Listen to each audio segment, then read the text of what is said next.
Alright, here we finally are, Ape Escape 3. When it comes to Ape Escape 2 and 3, I'm not quite sure which one I like more. They're both solid games with their own strengths and weaknesses. The biggest change in the third title is this new costume mechanic, as we didn't get any new gadgets. But that's okay, because the costumes kind of act like gadgets, except with extra perks. Levels, however, are our main focus, and the greatest advantage Ape Escape 3 has over the other titles, as all the levels can be completely replayed in free mode. It's great, and because of this, I've gone back to this game's levels the most. So let's count them down. Of course, this is just a list of my personal favorite levels from this game, so expect to see some of my biases showing up. With that out of the way, let's begin.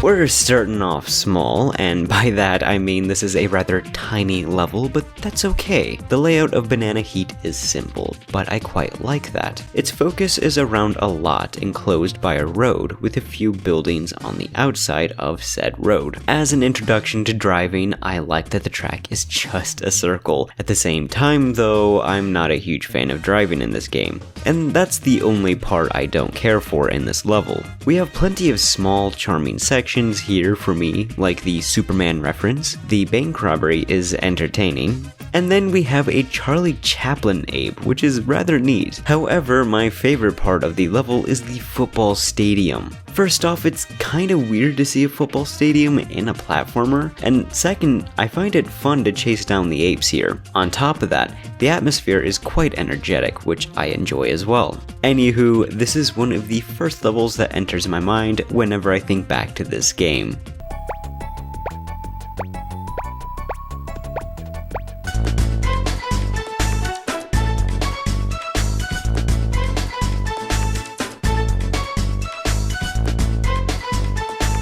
So, Fists of Fury starts off very linear, but boy does this level open up towards the end. I should mention that this is a costume-focused level, and by that I mean the Kung Fu suit is given to you here, and is quite useful. You start off on a mountainous area with some platforming, annoying apes that won't stop jumping around, and obstacles to destroy, which is one of the most fun features about this suit. Running through the narrow streets is rather forgettable to me, but that's okay cause it leads to the best part of the level. This open figure 8 section kicks ass. It leads to a few extra areas, it has a cool downtown city feel to it, and I have fun using the buses as transportation from one end to the other. The areas that extend from here often lead to small rooms that sometimes also come with some platforming challenges. I mean, one of these rooms is like a dentist's office. Okay. I love the restaurant though. Great use of color, and the platforming section along the outside of the buildings is really neat.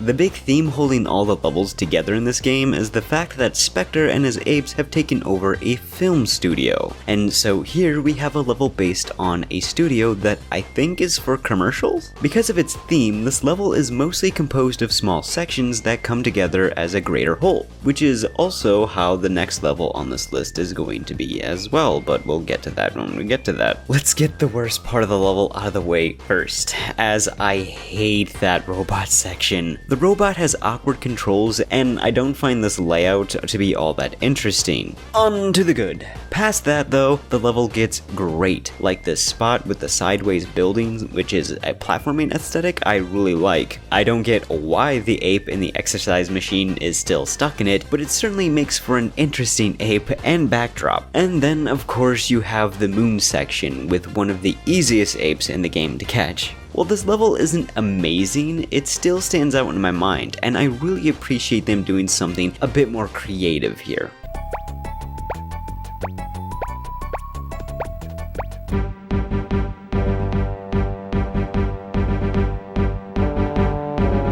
I don't hate the final levels in the first and second Ape Escapes. I mean, I like the carnival theme in the first game, but hate the length and a few of the sections in it, and the second one, it's there. Here, however, I really like this level. Sure, it's very, and I mean very linear in its layout, but this is also broken up between different sections, each with their own theme. The underwater and the Planet of the Apes referenced areas are just decent to me. They're fine, they have some interesting mechanics, and I do think some of the apes there are kinda cute. Keep in mind, every section ends the same with you needing to get an ape off a switch, so you can shut down the station and go on to the next section. It's the other two themes I have the most fun with in this level. First, we have the giant monster one, where you can see two large apes in costumes fighting each other with a destroyed city as its backdrop, accompanied by falling buildings and breaking roads as obstacles.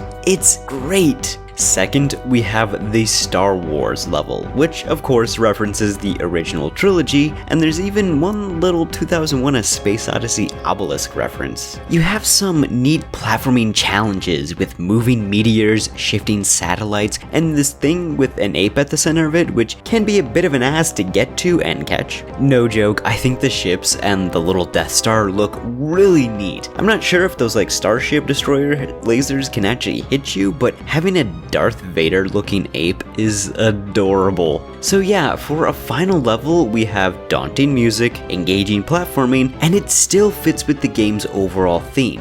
Fantastic.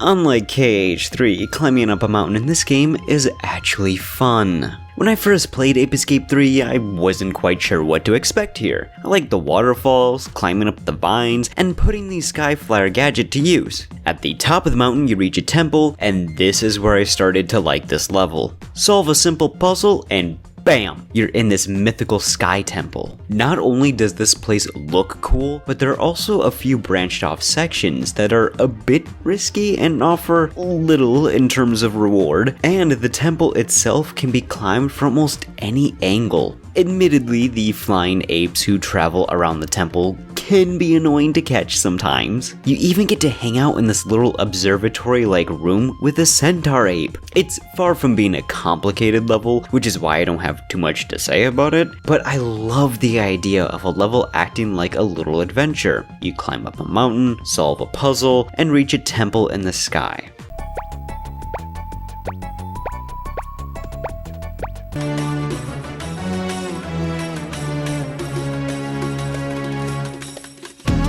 Yeah, I bet you can tell the movie reference for this level. For the most part, this level is broken up into 3 different sections: a desert, a pyramid, and a town, each section getting bigger. The desert has some cool ideas, like the sinking sand pits, and I find the oasis to be a nice touch. Not to mention, the pyramid itself is actually optional, as you have to solve a simple puzzle to gain access to it. At the same time, the pyramid is rather short, and much easier to traverse in comparison to Ape Escape 2's pyramid levels. Catching the golden ape to then have this self-destruct-like sequence does help make things more exciting, and a nice little nod to Indiana Jones. Lastly, we have the town section, which has some nice platforming, and I really enjoy the setting. Ending the level in a palace with dancing apes is a pretty charming way to conclude things.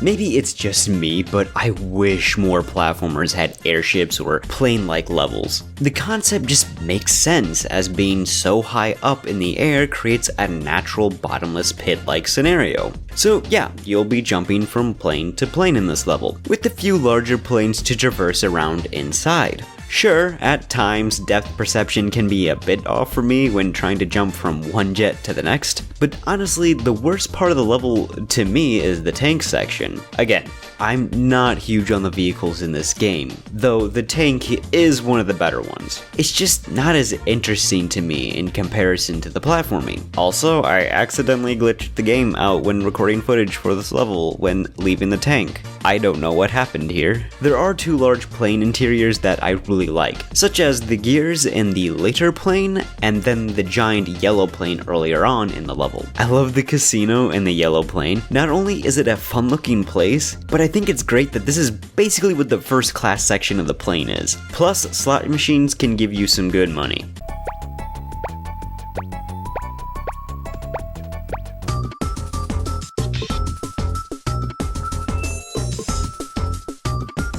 Horror movie theme.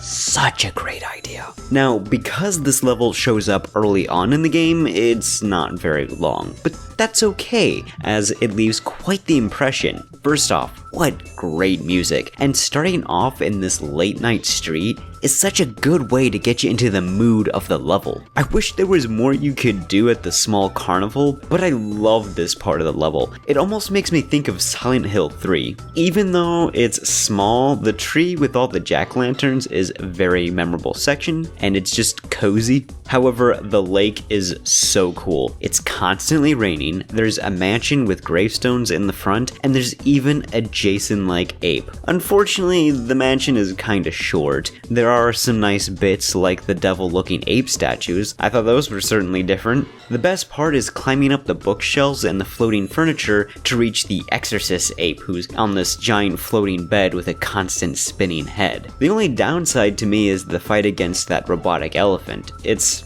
okay, nothing really all that interesting. I'm not quite sure why it's there. I think it has mostly to do with that whole carnival aesthetic. Overall though, such a fun level.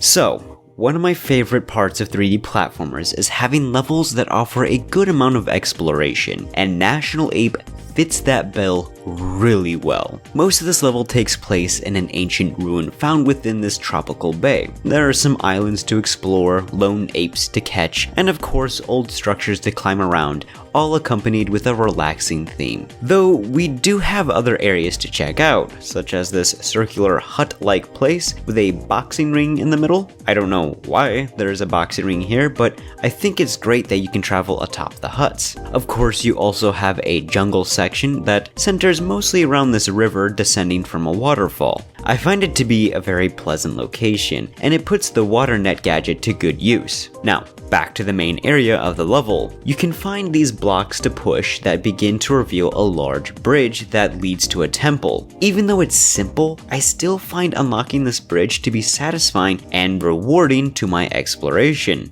The temple itself is short, and within it you can find a room where you have to rise the water by activating switches. Kind of a neat Tomb Raider-esque concept here. This is without a doubt one of my favorite levels in the whole series, thanks to its relaxing but neat setting and just how open the level feels.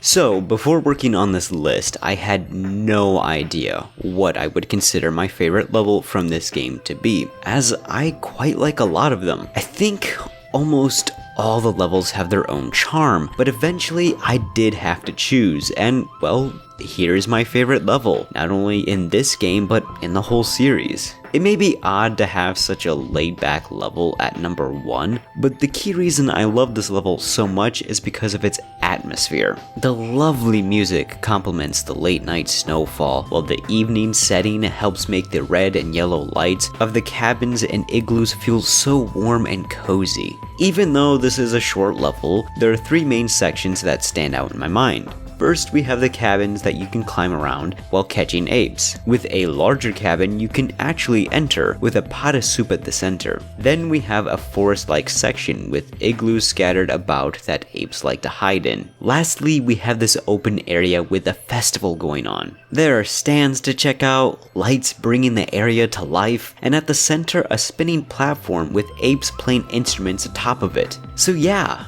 what a fantastic level.